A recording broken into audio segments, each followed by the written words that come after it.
5 minutes past. Okay. So you'll need to keep an eye out, see if anyone's coming. Alright. Okay, so we'll start. Well, you need to keep, as I say, keep an eye out on just for another on and off for the next half hour. You know how people can be. Yeah. They'll just come in the middle. I'm starting at 7:30. Okay. And you might want to do some zooming as we go along, but not at the moment. Just need to see everything. Okay?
Good evening, everyone.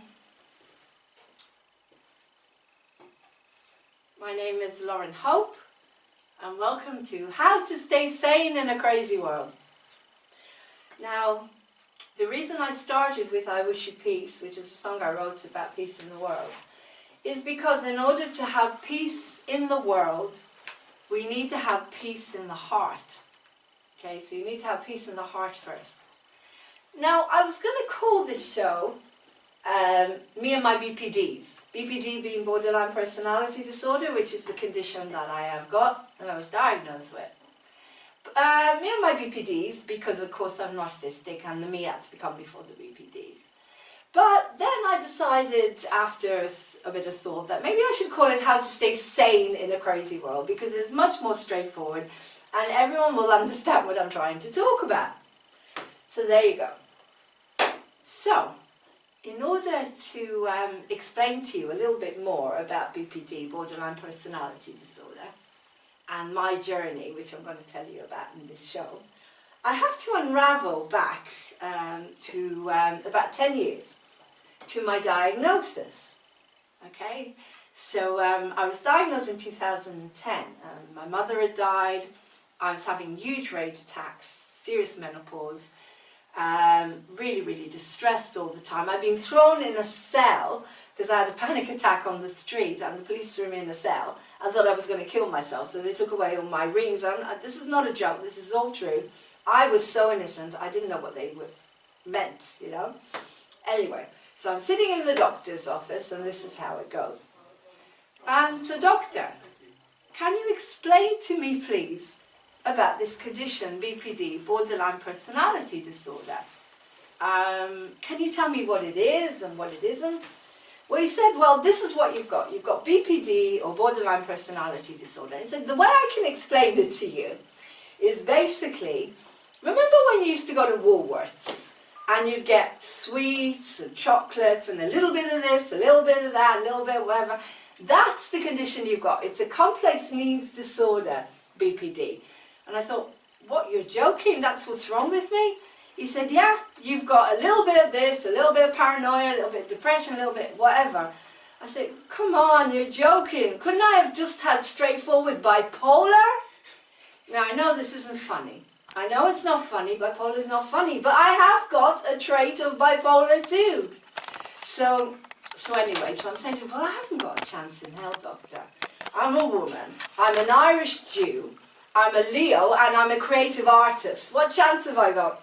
No chance in hell. So he said, well, yeah, that's it. So in order to make it a little bit easier for you to understand, I've written a little song, okay? And we're going to try and sing it together. This will give you a general idea of what BPD is. Okay? So, it's quite easy. You can try and sing along with me. I'm a bad singer. A little bit of acrophobia, a little bit of OCD, a little bit of claustrophobia, that's BPD. A little or a lot of depression, laced with it's all about me, narcissism, a cup of Tourette's.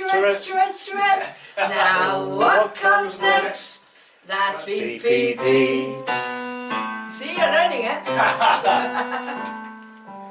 A little bit of autism, a little bit of AD or ADHD, a touch of paranoia. You're looking at me.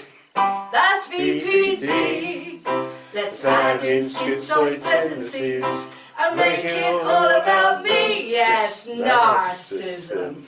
A spoon of manic states, got a lot of plates with a monkey brain that I cannot train. That's BPD.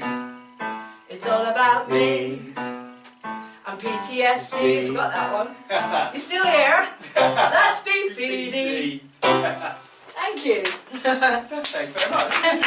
So that's what BPD is, and that's what basically something I was given this condition, BPD, borderline personality disorder, or a complex needs disorder. So let me tell you a little bit about this condition, a little bit of how it manifests. And for me, being an actress, it's incredible because I can use it in all my characters. So in order to put across some of the characteristics of BPD, and quite honestly, all of you have got it. Everyone's got a whingy grandmother, a martyr, an unhappy character that they've been brought up with certain belief systems. Everyone's got it in them. But the thing is, when it goes out of control, usually when you're very stressed, when you've had a lot of grief, and that's where it goes out of control. So I'm just going to introduce you to a couple of the characters here that I was manifesting. So the first one, we're going to call her Baba Bertha. Now, I'm Jewish, and Baba is a Jewish grandmother. And so Baba Bertha was my Jewish grandmother. And she used to walk around. This was in Israel. We were in Israel. We grew up in Israel. Oh my God, I ate everything. And she'd get out this thing with, you know, for the mosquitoes. And she'd be going, kill them all! Kill them all! That's my grandmother. Tried to kill the mosquitoes and oh, why won't they die? And it's too hot and it's too hot and it's too cold and oh my God, the whinger. The whinger. That's the whinger. And then she tried to twirl her dial and she'd go, why can't I find the archers on here? Come on, Dumpty, Dumpty, Dumpty, Dumpty. And I said, you feel so sorry for the poor lady. And you're trying to say to her, Baba, we're in Israel, in 90 degrees heat, on a kibbutz in the middle of nowhere. You're not going to get the archers. And the poor woman is whinging and whinging. Anyway, I took on Baba Bertha, the whinger. So you kick the cat, metaphorically. I love my cats. And you're so angry in the morning, everything's wrong. As I say, you're too hot, you're too cold. That's one character, Baba Bertha. Now the next one we've had the whinger, is the martyr. Now the martyr. First of all, I'm sure you got a whinger in the family. Are you a whinger? I'm not a whinger. Yeah, I'm not a whinger. Okay. I'm probably, without going into too much, I'm probably quite a lot of them. For various not a different whinger. reasons. Okay. But everyone's got one that goes around complaining about everything. Everything. It's like, you know. But the martyr. Now the martyr is really interesting. The martyr is the poor person takes everything on all the time. They do the cooking, they look after the children, they do the driving, they do the sweeping, they do the printing, they do the designing, they do everything. And they never ever say there's anything wrong. Because they're martyrs. And in the minute that they suddenly, boom, they blow up. My mother was a martyr. She never complained until suddenly she'd just blow up. But she would do everything for everyone. So that's another trait of BPD. And again, I'm sure you've all got martyrs. So what I'm trying to say, if you notice these traits, wake up before you need to go to a doctor and get a diagnosis. We don't want that. And now the third one that manifested very, very deeply in me was the peacemaker. The peacemaker, the interfaith peacemaker that went around to write songs about peace, to bring all the children together, full of love. As I say, it's good to be an actor because you can use it. And there I was, this peacemaker, and I remember going to see a Marianne Williamson concert once, who does a lot of work, of course, in Miracles and about peace. And I sang a song about peace, and then I stood up and I said, we have to create peace between the Palestinians and the Israelis. We have to make it happen. And she looked at me and she said, Lauren, to be a peacemaker, you cannot be aggressive. And it reminded me of what Mother Teresa said as well. Invite me to a march about peace and not war. Not to stop wars, but about peace. You know, so there I was going out trying to make peace. Well, I had no peace whatsoever. So those were the main characteristics. It's getting hot now. Oh, better not go into the whinger. She's too hot. Woo!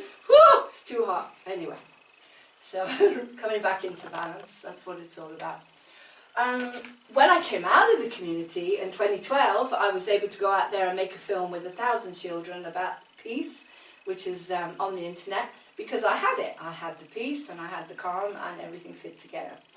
So anyway, so we've looked at some of the personalities. We've talked about the peacemaker. So anyway, going back to what happened, so I'm still at the doctor's office. I'm back at the doctor's office and he says, okay, then what are we going to do? You're going to see a psychiatrist. And I went to see a psychiatrist and will you take this? Nope, I will not take medication. I refuse. I will not take medication. I've never taken it. I don't believe it's right for me. Okay then, so why? They suggested something and I was so lucky and this was where all the miracles started to happen. They said to me something I'd never heard before. If you won't take medication, how about you go into a therapeutic community? You go in 3 days a week, so you basically have to give your life up. There's another one, you can go in a quarter of a day a week, but you're completely insane. You're a total loony bin, so we need you to go in 3 days a week. They more or less did say that, you know, completely off your rocker. So a quarter a day a week isn't going to do for you. So why don't you go into a therapeutic community? I thought, well, yeah, what choice have I got? You know, I'm going insane. I'll be thrown in a mental institution and drugged up to my eyeballs. So what have I got to lose? So I went into the therapeutic community. Now, before you go into the therapeutic community, you have to go through something called the Getting Ready group. And I was in there for nearly 2 years because I just wasn't ready to go into the community. Because I knew everything. I was a know-all. That's another big personality of mine. And I couldn't shut up because this Tourette thing, I had to say everything that came into my mind, everything. So someone said to me, well, if you really want to get into the community and move on with your life, Lauren, why don't you act? I shouldn't say this, they didn't know. So I put on an act and I became really gentle and nice and I started listening. And within a month, they nominated me. So I go in front of the committee and I go into the community. Now I thought it was going to be amazing. I thought it was going to be the best time of my life. I was going to make friends and get a 24-hour support system and family, all the good stuff. It was the worst nightmare of my life. It was a nightmare. I mean, being a Jew, it was my own personal Holocaust. It was horrendous because I'm not sugarcoating it. Because if you stay for half an hour, you'll find out what came from all of this. I've always asked people, don't go yet. But just to say, the therapeutic community is hard work. It's probably harder than taking medication. It was horrendous. Basically, we all go in with what we know. We're all mentally ill and we all got different beliefs. And you're all clashing with your beliefs. And guess who clashed the most? Not only that, I was older and I didn't have children, so I couldn't bond. And I was older, so I think I represented to a lot of people things they didn't want to deal with. I had a nightmare of a journey. It was so hard. I mean, I was so strongly believed, I believed so strongly in natural medicine that one day I dared to come into the community with a book about healing. And at the end of the day, we all got together and we talk about how our experiences were and if anything needed to be highlighted. Now this guy used to follow me because he was an elder. He used to follow me all day, watching me. I'm not joking, and that wasn't paranoia, this was true. And trying to catch me up. And he said in front of everyone, Lauren has been reading this book about healing. I was like, oh my God, you mustn't do that. And they tried to discharge me so many times because every time it was just so many things that I did that they didn't like. You're not allowed to have natural medicine. You're not allowed to talk about natural medicine in there. Nothing, nothing, nothing. No medication, which I was really happy about. I didn't need to be weaned off of it, so I already had an edge. But it was a very, very difficult journey. And they tried to get rid of me about 4 times, as I say. It was so hard. But anyway, some of the things in there, I'm going to get to the best bit in a minute. Some of the things in there were incredible. And not only the amazing 24-hour support system, so you get someone at the end of the phone nearly 24 hours a day, and they can carry you just enough, you know. And the beauty of people with mental illness is they have massive big hearts. And people don't know that. They get this awful stigma. We get an awful stigma, but they would do anything for anyone. Their hearts are so big. So when you become the person that needs the help, they will do anything for you. They're there for you. So suddenly they stop bullying you because you're asking for help. And so the support system was amazing. And one of the best things was the bell. The bell was just an incredible experience. So the bell, basically, you're not going to find this anywhere else in life. So again, we're all people that come into the community, and all of us are a product of physical, sexual, emotional abuse. All of us, every single one of us. And that was something that kept us, actually did bond us, because every single one of us had that. And no one's validated. So none of us have ever been able to say what they really feel. They've never been taken seriously. They've come from homes where no one listened. So the bell is incredible. So the minute you feel a little bit down, ding-a-ling-a-ling, ding-a-ling-a-ling, the whole of the community, all the staff and everyone drop everything they're doing and they come and sit around you. Can I help you? It's just incredible. Can I help you? And it's like, well, I don't feel very well, I've been triggered or whatever. Okay, would you like a cup of tea? Would you like to do this? With me was, go and do the washing up. We need to keep you grounded. A lot of the time was get going, you know, do something with your hands. It helps a lot, you know, keep you grounded. And the bell was just so incredible. And I used to ring the bell all day, all day. That's why they hated me. I became literally, I was determined to sort myself out. And so I took every second I could of therapy. I continuously rang the bell. And coupled with the fact that people didn't identify with me in a lot of ways, I got a lot of flack and I got a huge amount of tough love. But it did the trick. And that's where I'm going to come now to the pinnacle of my story, because I had a massive, massive awakening in the community. So anyway, there I am, getting all this tough love. And they tried to discharge me about 4 times, sorry. And then this woman came in and she started asking questions. She was my age and she said, "Why are you bullying Lauren?" And everybody got on with her. So it was interesting because she actually put them on the spot. And anyway, I got to the 4th discharge and I kind of sat there and everyone, apart from her, had put me up for discharge again. And I thought, well, I remember sitting there shaking and thinking, if they discharge me, I'm finished. I'm finished because I've only got 10 months to go. I'm already more than halfway there. Please don't let this happen. I was so, it just couldn't have happened. Anyway, they didn't. They didn't. By the grace of God, something kept me there. Something kept me there, mainly the staff. I went home that night and I started thinking to myself, there must be a reason why they hate me. It must, you know, it's like I'm doing everything I can to, I'm not a bad person, except I say something and everyone runs out crying. And then they said to me, but Lauren, you come in and you throw all your bombs from Israel and everyone runs out. But that's how I grew up. I didn't know anything else. I didn't know anything else. So no one ever taught me. So I started to think about it. And then that night, I had a massive night terror. Massive, one of the biggest ones I've ever had. And I grabbed hold of my husband and I said, don't let me go back. And that was it. And suddenly, a light bulb went off in my head. And I realized that I had asked my mum and dad not to send me back to the person who was molesting me. He was a family dentist and he was molesting me. And I had asked my mum and dad not to send me back. Now the minute that light bulb went off, I knew it wasn't my fault. And therefore everything disappeared. I had total 100% inner peace from that moment on. I didn't even know that I was holding this inside. I didn't even know that I was blaming myself for my childhood. Went completely. I went back the next day and I said to them, you're going to see a different Lauren. I'm so grateful you've kept me here. You say I don't listen? Okay, I'll listen. They thought I was messing. They thought I was messing with them. And the interesting thing is that a lot of people left because they couldn't wind me up anymore. And they left. It was like magic.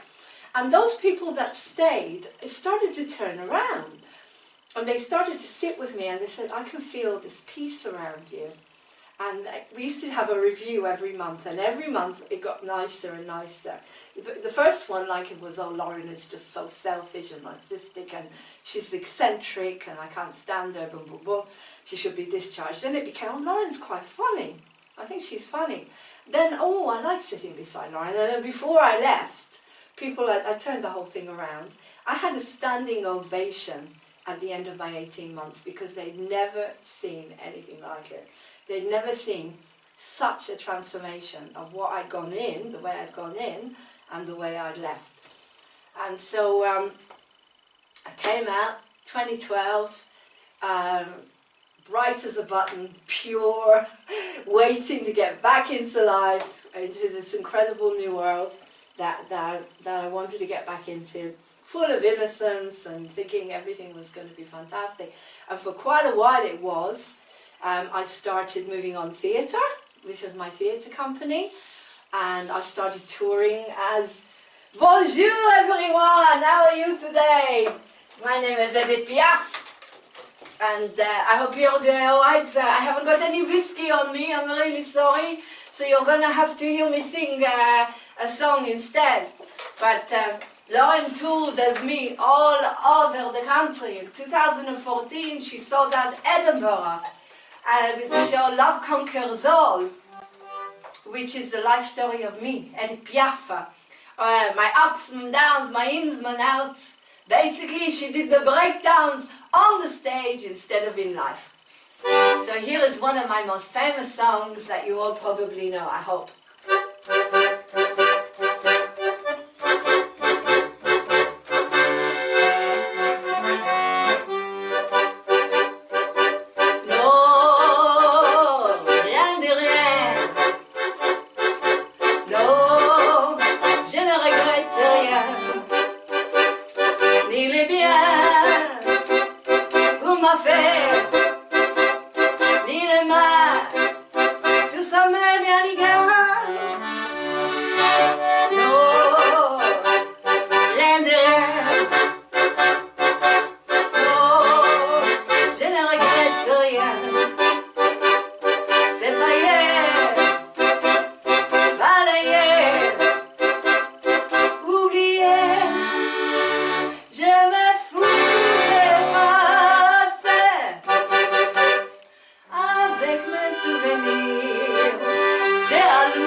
Avec leur trémolo, balayé à toujours, j'irai pas zéro. No, no regret. No, I have no regret. All the past, it has gone. Life is good.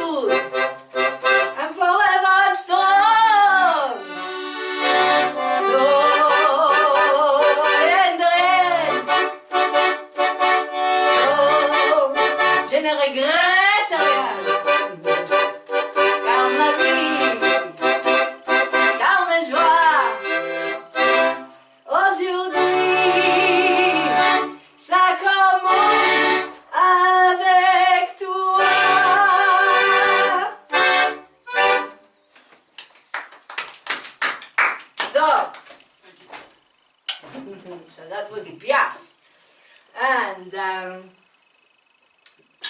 so that was Piaf.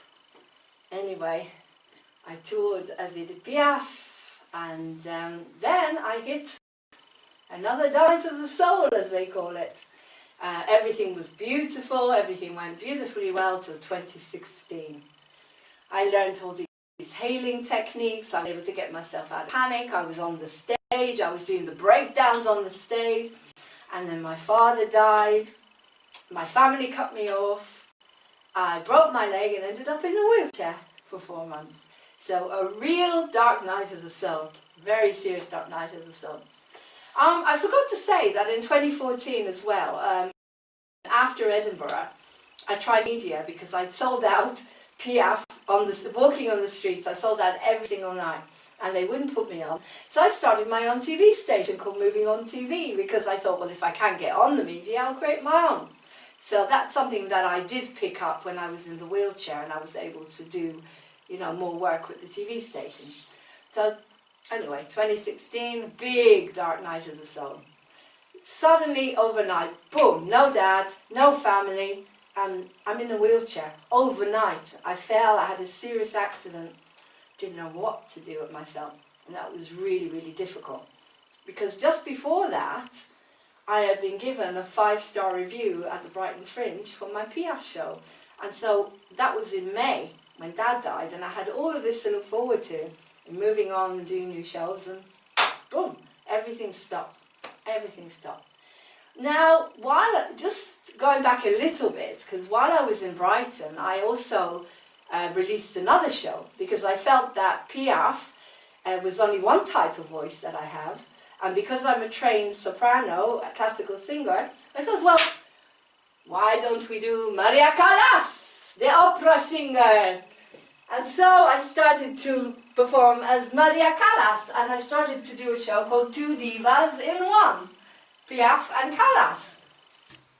Now this is a song from the show, which you all know, where Callas, I perform her from the age of 10, from when she's a very little girl and the wars and everything.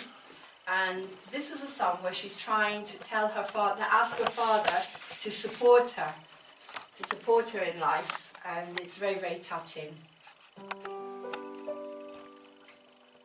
Oh mio bambino caro, mi piace vero, vero,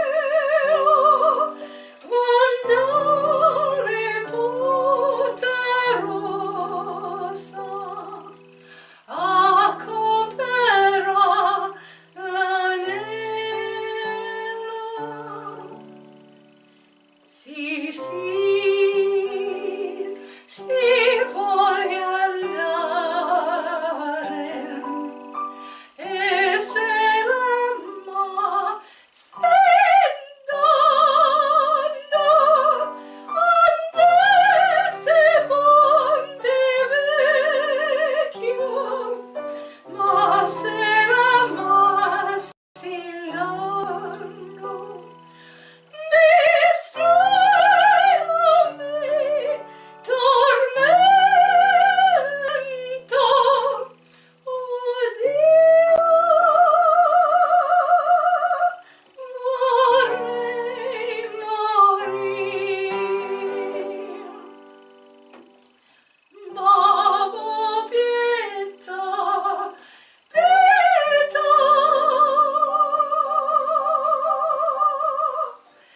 Babbo pietà, pietà.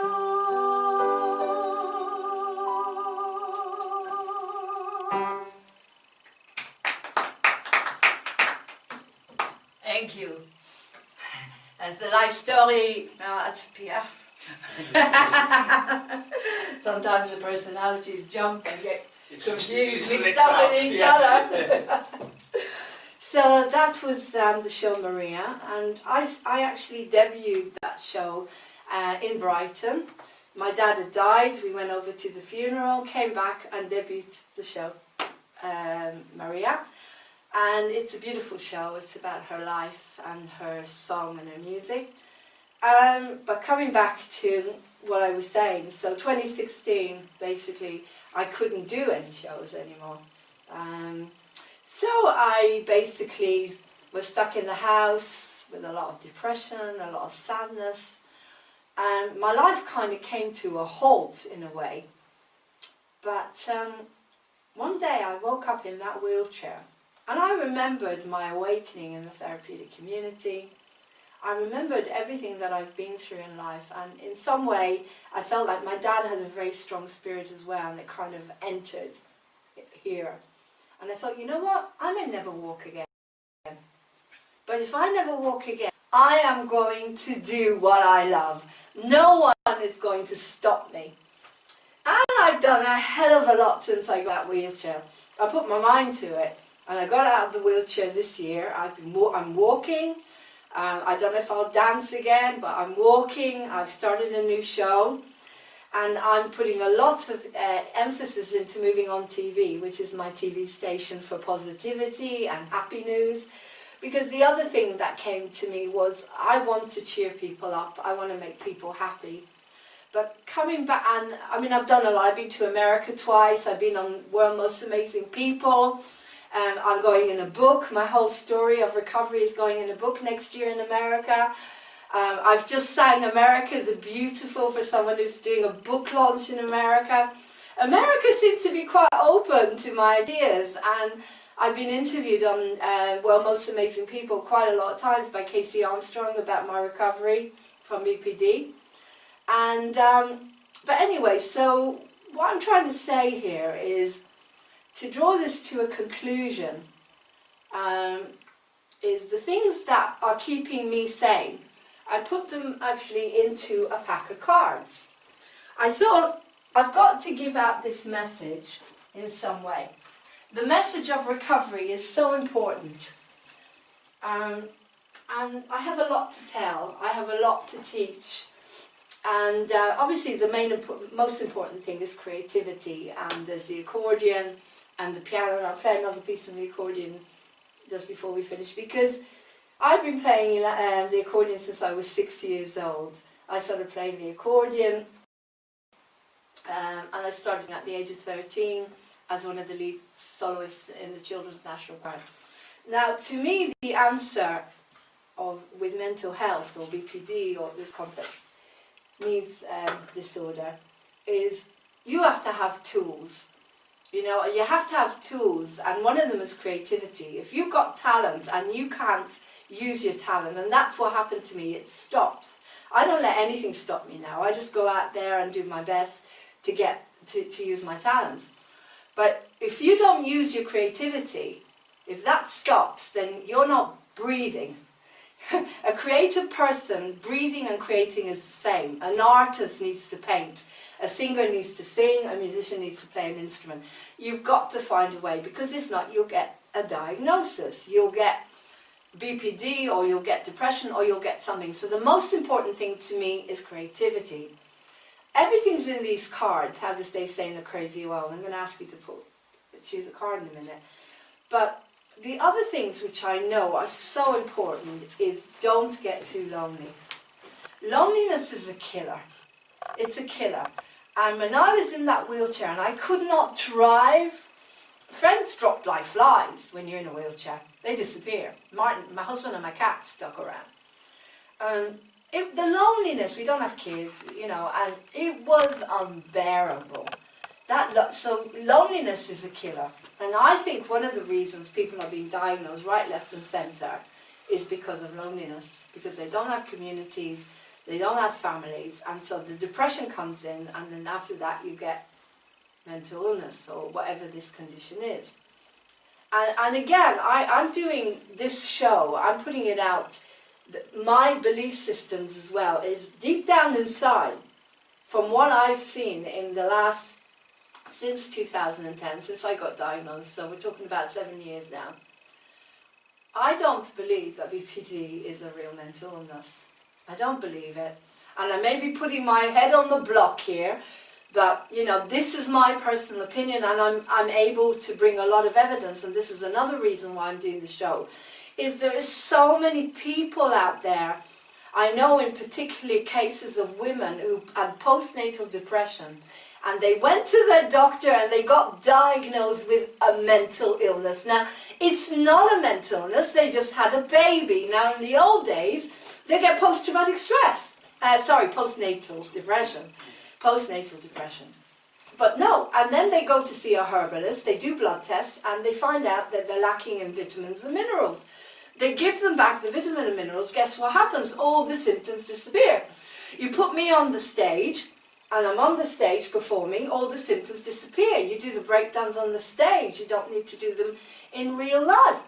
There is more, there's more. I have done so much research, and that's why, hand on heart, this show is going out to tell people that I do not believe that it's a real mental illness. It's a complex needs disorder, and I'm grateful that they call it complex needs disorder.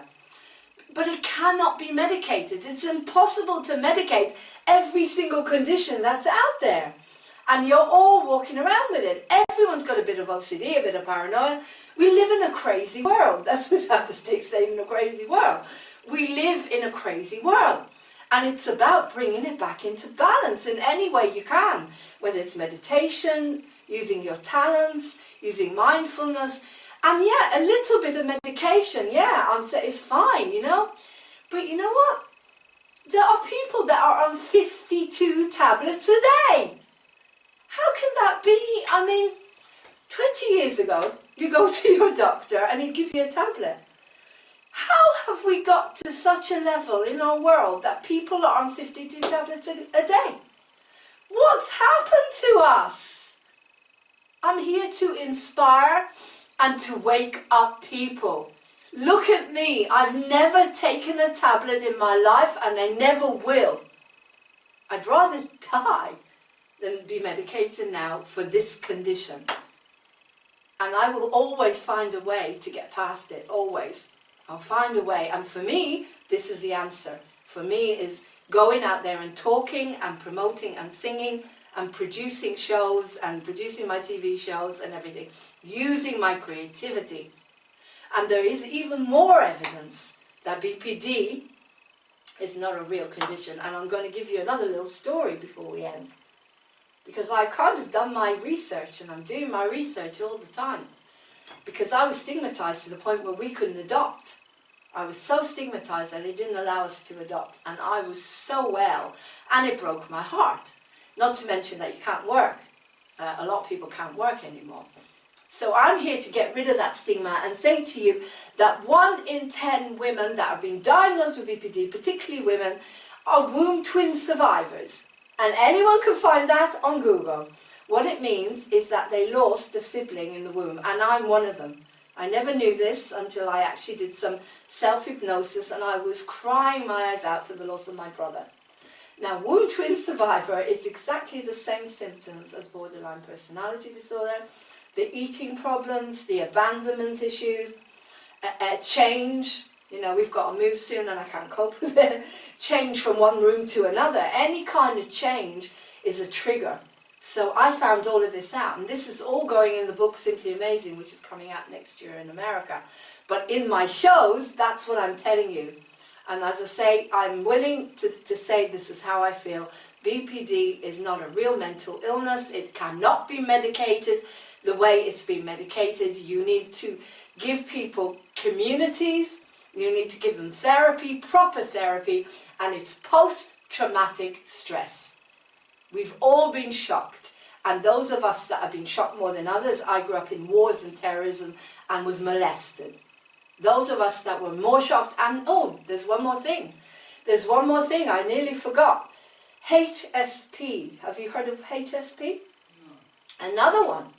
Okay, a huge amount of research has been done. There's books that have been written, and there are groups that meet regularly in Cookham now, and they're going to be meeting all over the place. Highly sensitive people. The same, exactly the same symptoms as BPD. So what's going on here? Why is every second person being given a stigma? Now, I'm grateful I was given this BPD because I went into the therapeutic community and it completely changed my life. I wouldn't be here now. I wouldn't be able to go through what I'm still going through with grief and loss and family and moving. And it's not easy, but I'm still here. I'm still here, and I'm still sitting here talking like a sane human being. And if it wasn't for the therapeutic community, I wouldn't be here. But there's a problem with there's nothing when you leave. So things need to change. There's nothing when you leave. There's no support system. When you leave, you're just thrown back into life again. So there's a lot of things that need to be looked at. But as I said, this show is to enlighten. I want people to come. Anyone who thinks they may have a condition, they may have this condition, then please come and see the show. Please listen to what I've got to say. Doctors, mental health professionals, I know there's loads of people out there that really want to learn and know that something's not right here.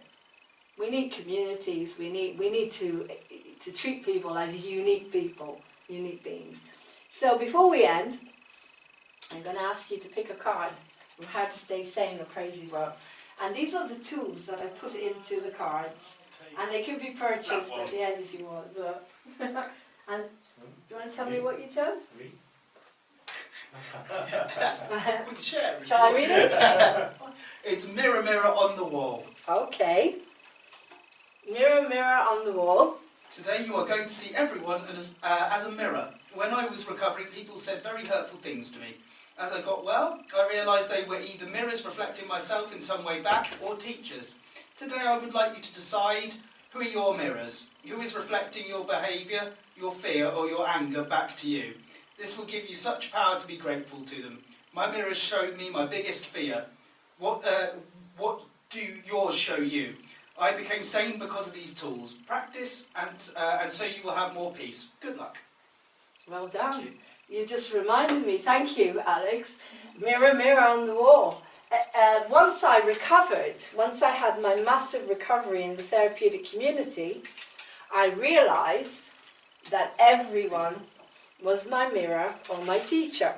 So when someone actually said to me, just going diversifying back to the therapeutic community, which is what a lot of this is about, which is free on the NHS, by the way, completely free on the NHS. See, you didn't know that either. This is a travesty of justice. People need to know.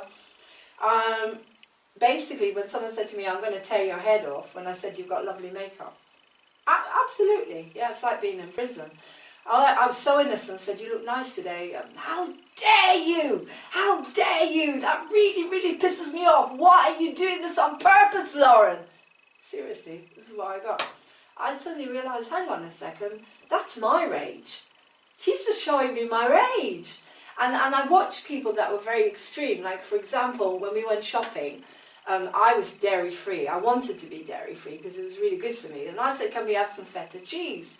And this woman was so stuck and she couldn't deal with it. No, it's got to be yellow cheese. And she brought it into the community and we had to discuss it with everyone.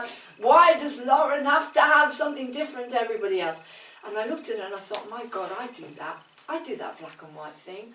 I do that. My God, if I can't get that, then there's no bit in the middle. But we'd all sit down together and we'd talk about it, like we'd discuss that side. And to me, that's the answer. You have to find the bit in the middle, and that, of course, is Buddhism. So basically, we're coming to the end of the show now, and to end it, I'm going to play another song on the accordion, because I've been playing the accordion since, as I say, since I was 6 years old, and my grandfather used to play. He was a Russian Jew, and he used to play the accordion and the violin, and he used to tour. So you have to forgive this accordion. I'm getting a new one, but there's some of the notes are not playing anymore. But this is Chardash, and it's for my dad.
I've just bought a new accordion, but that's Chardash. Anyway, thank you so much for coming to How to Stay Sane in a Crazy World. And I hope you enjoyed the informative evening and what I have to say. And the cards are available, and we do questions and answers now. So if you've got any questions, I can try and answer them for you. Apart from the fact, as I say, that some of the keys are not playing on the accordion. I've just ordered a new one.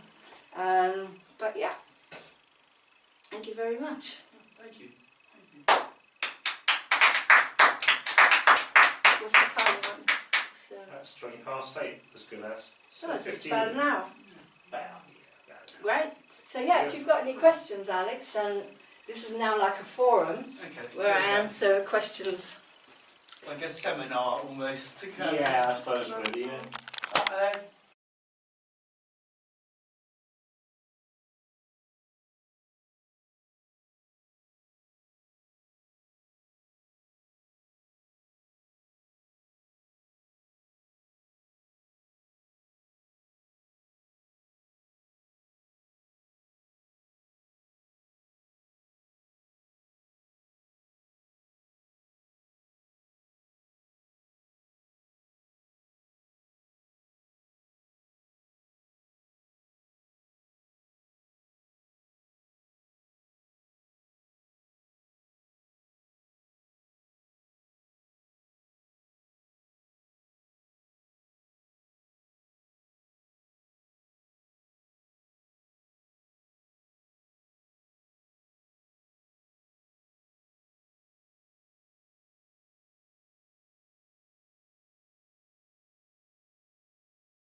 my beautiful star. I love you, Shizu.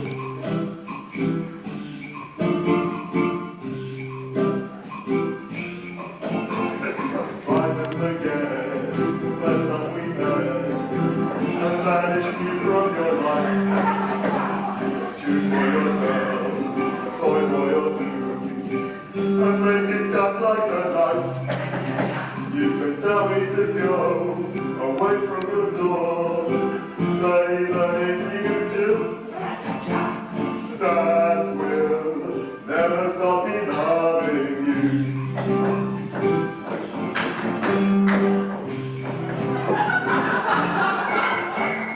Face it again, call me your name. I know that you do. The heartache I feel inside me is real. My life is new without you in it. You can tell all the girls I'm the worst in the world. But even if you do, that will never stop me loving you.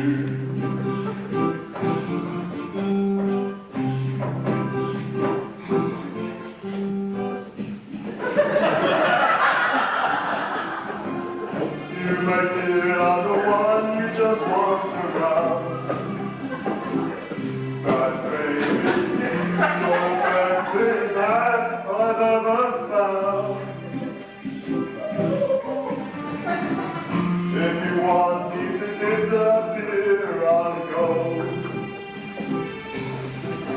But just let me fill you in on a few things first, my dear.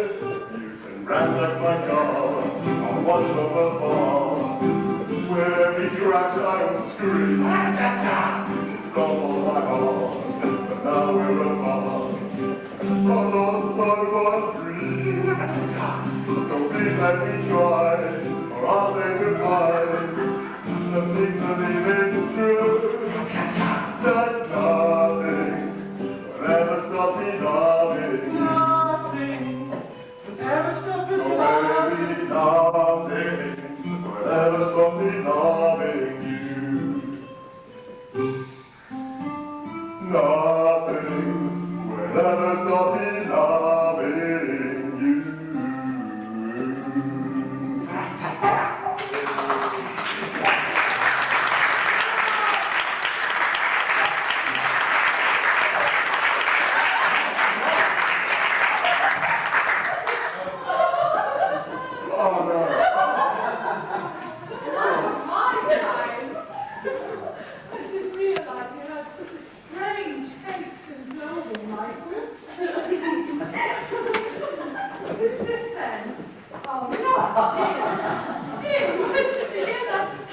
It's one of yours, all right?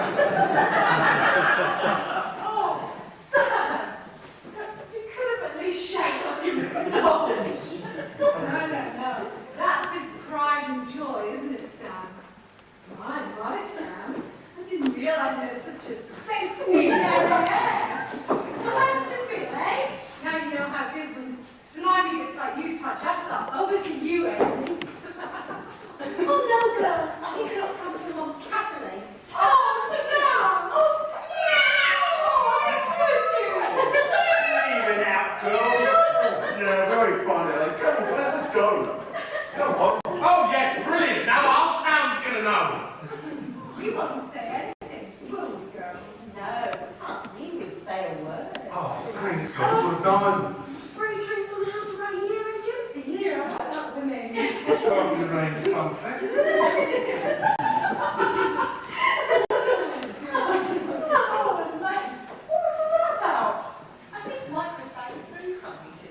Well, he definitely proved something, that he's a complete idiot, and Jim hasn't got a clue about matching his shoes with his handbag.